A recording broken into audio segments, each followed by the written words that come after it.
నీ పేరేంటమ్మా? ఏమవుతావు? సీఎం అవుతావు. నా కుర్చీకి ఎసురు పెడుతున్నావు.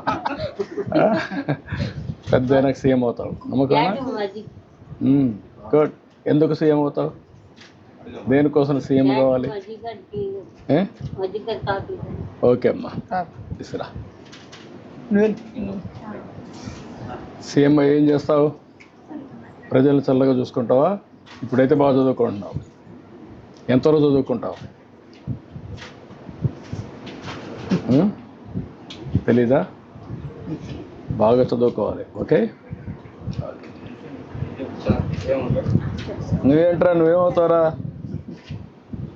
పోలీస్ అవుతావా? ఇంజనీర్ అవుతావా? డాక్టర్ అవుతావా? ఏమవుతారా? అర్జుడు. గుడ్.